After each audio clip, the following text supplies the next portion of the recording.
कहानी शुरू होती है और हम एक शहर को देखते हैं। यहाँ एलिसा नाम की एक लड़की रहती है। दरअसल जब वो छोटी थी तब किसी आदमी ने उसके साथ जबरदस्ती की थी और वो किसी को बता ना सके, इसीलिए उसने उसके गले से वो बोलने वाला पार्ट निकाल लिया, जिसकी वजह से वो गूंगी हो गई। अब एलिसा का इस दुनिया में कोई भी नहीं है, इसीलिए वो अपने घर में अकेली रहती है। हालांकि उसके पड़ोस में एक आदमी जाइल्स रहता है, जो कि एक बहुत ही शानदार पेंटर है। एलिसा एक लैब में क्लीनिंग का काम करती है और वहां पर उसकी दोस्त भी होती है, जो कि उसकी बेस्ट फ्रेंड थी। ये दोनों एक दूसरे के बहुत क्लोज होते हैं। हालांकि लैब में काम कर रहे दूसरे लोग एलिसा को पसंद नहीं करते थे। वो सब उसे बेवकूफ समझकर उसे तरह तरह से परेशान करते थे। इसीलिए एलिसा भी लोगों से मेल जोल कम ही रखती थी। अब एक दिन जब वो लोग क्लीन कर रहे होते हैं, तब एक ऑफिसर उन्हें बताता है कि हमारी लैब में एक टीम आ रही है जो अपने साथ एक बहुत ही खास और कीमती चीज ला रही है। तभी वहाँ वो टीम आ जाती है और उनके साथ काफी बड़ा वाटर टैंक था। उसके पानी में कोई चीज होती है। एलिसा जब उसके करीब जाती है तो वो चीज हिलने लगती है और आवाज पैदा करना शुरू कर देती है। तभी वहाँ पर कुछ लोग आते हैं और उस वाटर टैंक को सेफ रखने के लिए एक सेफ रूम में लेकर जाते हैं। यहाँ पर एलिसा और उसकी फ्रेंड कुछ भी समझ नहीं पाती। अब अगले दिन जब वो लोग सफाई कर रहे होते हैं तो उसी रूम से आवाजें आती हैं जहाँ पर वो पानी वाली चीज को रखा गया था, और उसी रूम से एक आदमी बाहर आता है जो कि कर्नल था। और ये कर्नल पूरे प्रोजेक्ट का लीडर होता है। कर्नल दरअसल बहुत जालिम आदमी था। हालांकि कर्नल के हाथ से खून आ रहा था और उसे इतना दर्द होता है कि वो घुटनों के बल बैठा था। तभी वहाँ पर एक टीम आती है जो कर्नल को अपने साथ ले जाती है। अब एलिसा और उसकी फ्रेंड को कहा जाता है कि उस रूम को क्लीन किया जाए। जब ये उस रूम में जाते हैं तो वहाँ पर खून पड़ा होता है और कटी हुई 2 उंगलियां भी पड़ी होती हैं। और ये कटी हुई उंगलियां उस कर्नल की थी, जिसे शायद उस चीज ने मारा होगा जिसको यहाँ पर लाया गया था। एलिसा उन उंगलियों को एक पैकेट में रख देती है, जबकि एलिसा की फ्रेंड किसी को बुलाने चली जाती है। तभी एलिसा देखती है कि वहाँ पर एक काफी बड़ा वाटर टैंक है जो कि गिलास से बना हुआ है। और वो जब उसके करीब आती है तो वहाँ पर एक अजीब सा क्रीचर होता है जिसके इंसानों के तरह ही 2 हाथ और 2 पांव होते हैं। एलिसा गिलास पर अपना हाथ रखती है, तब वो क्रीचर भी अपना हाथ एलिसा के हाथ के पास रख देता है। उसी वक्त वहाँ एलिसा की फ्रेंड और एक आदमी आ जाता है और वो क्रीचर पानी में वापस चला जाता है। एलिसा को पता चल चुका था कि आखिर उस लैब में वो चीज क्या है, इसीलिए अगले दिन वो लंच टाइम पर उसी जगह पर जाती है। वहाँ पर एक काफी बड़ा पूल होता है और वो क्रीचर उस पानी के अंदर जंजीरों से बंधा हुआ था। एलिसा पूल की वॉल पर बैठ जाती है और अपने साथ एक अंडा भी लाई होती है। वो उस अंडे पर स्पून मारती है और आवाज पैदा करती है। अब इस आवाज को सुनकर क्रीचर पानी से बाहर आ जाता है। ये देखकर एलिसा अंडे का छिलका रिमूव करती है और वो अंडा उस क्रीचर को अपने हाथ से देना चाहती थी,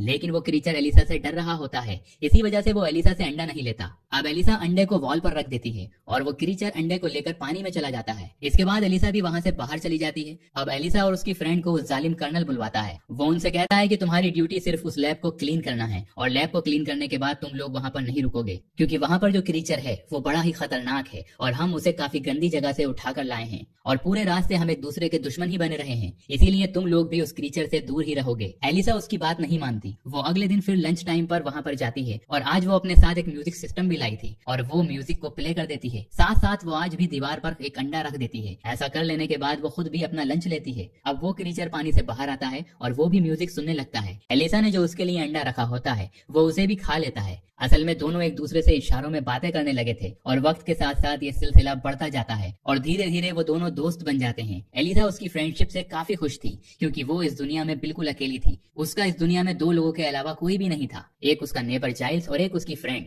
वो इस बात से खुश होती है कि अब उसे उसका तीसरा दोस्त भी मिल गया है। एलिसा को इस बात से कोई फर्क नहीं पड़ता कि उसका ये तीसरा दोस्त डरावना है या कोई जालिम क्रीचर है, बल्कि वो तो उसको दोस्त बनाकर काफी खुश होती है। अब ये रोज का रूटीन हो गया। वो लंच टाइम पर उसके पास जाती थी और उसके साथ अपना अच्छा टाइम स्पेंड करती थी और इशारों इशारों में वो दोनों एक दूसरे से बातें किया करते थे। पर एक दिन वो दोनों जब बातें कर ही रहे थे तभी वहाँ पर डॉक्टर आ जाते हैं जो इस क्रीचर के ऊपर अपनी रिसर्च कर रहे थे और वो छुपकर उन दोनों को बातें करते हुए देख लेते हैं। वो सोचते हैं कि उस क्रीचर और एलिसा के बीच अब कोई रिलेशन बन चुका है, लेकिन एलिसा के सामने वो ये बात जाहिर नहीं करवाते कि उन्होंने सब कुछ देख लिया है। दरअसल ये डॉक्टर एक साइंटिस्ट भी थे जो अमेरिका के लिए इस क्रीचर पर अपनी रिसर्च कर रहे थे, लेकिन एक्चुअली में ये जर्मनी के जासूस थे और अमेरिकन को धोखा देकर जर्मनी के लिए रिसर्च कर रहे थे, क्योंकि उन दिनों अमेरिका और जर्मनी में कोल्ड वॉर चल रही थी और ये दोनों देश एक दूसरे से आगे निकलना चाहते थे। इसीलिए ये डॉक्टर अमेरिका में रहकर जो रिसर्च कर रहे थे उसके पल पल की जानकारी जर्मनी को भेजते थे। अब अगले दिन एलिसा भी उस क्रीचर से मिलने जाती है। वो देखती है कि उस क्रीचर को बड़ी बेदर्दी से जंजीरों से बांध रखा है। ये देखकर उस क्रीचर पर उसे तरस आता है क्योंकि उसकी बॉडी से खून निकल रहा था। तभी उसे महसूस होता है कि वहाँ पर कोई आ रहा है, इसीलिए वो जल्दी से छुप जाती है और वहाँ पर होता है वही कर्नल। कर्नल इस क्रीचर से बहुत नफरत करता था। कर्नल के पास लोहे की एक रॉड थी जिसमें करंट दौड़ रहा था और वो उस आयरन रॉड से उस क्रीचर को इलेक्ट्रिक झटके दे रहा था। इसके बाद वहाँ पर जनरल आते हैं। वो कहते हैं कि मैंने तो उम्मीद की थी कि ये बहुत छोटा होगा, लेकिन ये तो काफी बड़ा है। कर्नल कहते हैं कि दरअसल अमेज़न के लोग इसे अपना देवता मानते थे और पानी में इसके लिए फ्रूट फ्रूट्स फेंकते थे और फूल फेंकते थे और पता नहीं क्या क्या करते थे। साथ ही वो आगे कहते हैं कि अगर हम इस क्रीचर के बारे में जानना चाहते हैं तो हमें इसे मारना होगा, क्योंकि इसे मारकर ही हम इसके बारे में पूरी रिसर्च कर सकते हैं, और जैसे इसकी बॉडी है इसे काटे बगैर तो हम कुछ कर ही नहीं सकते। लेकिन वो डॉक्टर उन्हें बताता है कि इसकी हालत काफी खराब है, और अजीब बात यह है कि ये एक जगह से सांस लेता है, हमें इस पर रिसर्च करनी चाहिए, ना कि इसे मारना चाहिए। मगर वो उस डॉक्टर की कोई भी बात सुनना नहीं चाहते थे। डॉक्टर कहता है कि अगर हमने इसे नहीं छोड़ा तो ये बहुत ही जल्द मर जाएगा, क्योंकि इस क्रीचर को देखकर ऐसा लग रहा था कि शायद वो बेहोश हो गया है। अब वो क्रीचर को पानी में डाल देते हैं। डॉक्टर जनरल को कहता है कि आप इस क्रीचर को नहीं मार सकते। जनरल कहता है कि क्या तुम बताओगे मुझे क्या करना चाहिए? मेरे पास सारी अथॉरिटी है और मैं कुछ भी कर सकता हूँ। इसीलिए जनरल कर्नल को कहता है कि इस गंदे से क्रीचर की जल्दी से चीर फाड़ कर दो, आखिर हम भी तो जानना चाहते हैं कि ये आखिर चीज क्या है। डॉक्टर को यह सुनकर काफी दुख होता है, क्योंकि वो नहीं चाहते थे कि इस क्रीचर को मारा जाए। वो बेजुबान है, हालांकि वो तो एक जासूस है, मगर उससे पहले वो एक इंसान भी है, इसीलिए उन्हें उस क्रीचर पर तरस आता है और वो नहीं चाहते थे कि उसे मारा जाए। एलिसा भी ये सब कुछ देख और सुन पा रही थी। डॉक्टर के साथ साथ एलिसा को भी ये बात काफी हर्ट कर रही थी। अब यहाँ से जाकर एलिसा ने ये सारी बात जाइल्स को बताई, क्योंकि वो काफी परेशान थी, कहीं वो उस क्रीचर को सच में न मार डालें। वो कहती है कि वो बिल्कुल मेरी तरह है, बेजुबान है और वो मेरा दोस्त है, मैं उसकी हेल्प करना चाहती हूँ। वो मुझे देखकर खुश होता है और मेरे अंदर जो भी कमी है वो उसे नहीं देखता और मुझे हर हाल में एक्सेप्ट करता है। जाइल्स कहता है मैं अफसोस के साथ कह रहा हूँ कि हम उसे नहीं बचा सकते, क्योंकि जिन लोगों की कस्टडी में वो है वो बहुत ही पावरफुल और खतरनाक है। हम लोग आम इंसान हैं, हम उनके आगे कुछ भी नहीं है। ये कहकर जाइल्स वहाँ से चले जाते हैं। एलिसा काफी दुखी होती है और जाइल्स भी, क्योंकि एलिसा और वो क्रीचर दोनों ही इस दुनिया में अकेले हैं, दोनों का ही सिवाय एक दूसरे के कोई नहीं है। ये सोचकर जाइल्स वापस आते हैं और वो एलिसा को कहते हैं कि उस क्रीचर को बचाने में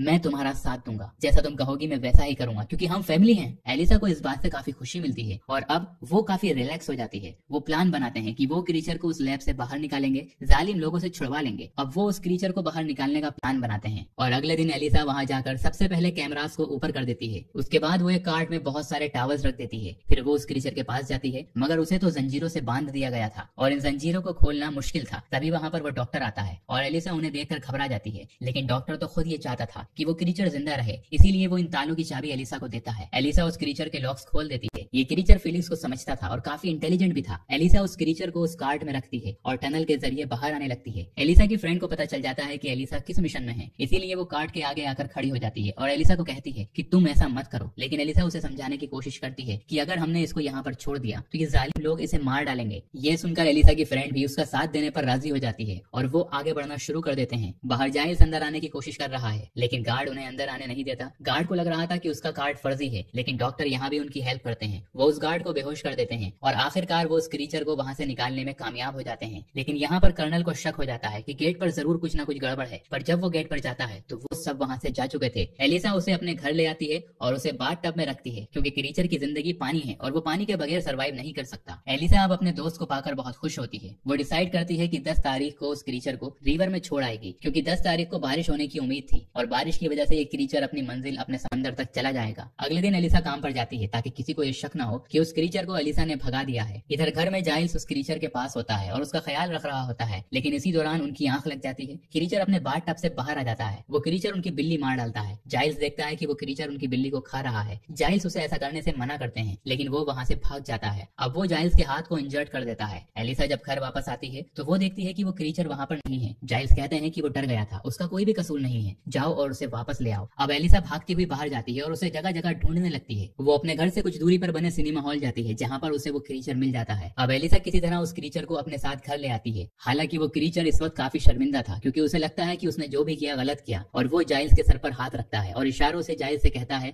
कि तुम भी मेरे सर पर हाथ रखो। अब अगली सुबह जाइल्स देखते हैं कि उनकी चोट बिल्कुल ठीक हो गई थी और जाइल्स इस बात से काफी खुश हो जाते हैं, क्योंकि उनके सर पर अब बाल भी आ गए थे। वक्त के साथ साथ एलिसा और उस क्रीचर की दोस्ती प्यार में बदल जाती है। वो दोनों एक दूसरे से बहुत प्यार करने लगे थे और ये लोग एक दूसरे के बहुत करीब आ जाते हैं। वहीं दूसरी तरफ लैब में जनरल कर्नल को डांट रहे होते हैं कि अगर तुमने उस क्रीचर को ना ढूंढा तो तुम्हारी प्रोफेशनल और पर्सनल लाइफ दोनों ही खत्म हो जाएंगी। ये बात सुनकर कर्नल काफी परेशान हो जाता है। अब कर्नल को डॉक्टर पर शक होता है कि उसी ने क्रीचर को भगाया होगा, क्योंकि वो जानता था कि डॉक्टर ये नहीं चाहता था कि उस क्रीचर को मारा जाए। इसीलिए कर्नल डॉक्टर के घर जाता है। अब डॉक्टर अपने घर से बाहर आकर उन दोनों से मिलते हैं। वो दोनों आदमी डॉक्टर पर गोलियां चला देते हैं, लेकिन कर्नल वहां आकर उन दोनों आदमियों को मार डालता है। कर्नल को पता चल चुका था कि डॉक्टर रशियन बोल रहे थे। इसका मतलब ये है कि वो एक एजेंट है, एक जासूस है। कर्नल डॉक्टर को कहता है कि मुझे सब कुछ बता दो कि वो क्रीचर किसके पास है, मगर डॉक्टर उन्हें कुछ भी नहीं बताता। रात उगलवाने के लिए कर्नल उसे टॉर्चर करने लगता है, तो डॉक्टर उसे सिर्फ यही बताता है कि वो एक क्लीनर है और ये कहता है कि डॉक्टर मर जाता है। अब क्लीनर का नाम सुनकर कर्नल को एलिसा पर नहीं बल्कि उसकी फ्रेंड पर शक होता है, क्योंकि वो दोनों ही तो वहीं पर सफाई करती थी। थी। इसीलिए अब कर्नल एलिसा की फ्रेंड के घर जाता है और वो एलिसा की फ्रेंड से पूछता है कि बताओ वो क्रीचर कहाँ पर है, लेकिन वो उसे कुछ नहीं बताती। वो कहती है कि मैं इस बारे में कुछ नहीं जानती, लेकिन वहाँ पर उसका हस्बैंड होता है जो कर्नल को सब कुछ सच सच बता देता है। वो कहता है कि वो क्रीचर एलिसा के घर पर है क्योंकि मैंने अपनी वाइफ को एलिसा से बात करते हुए सुन लिया था।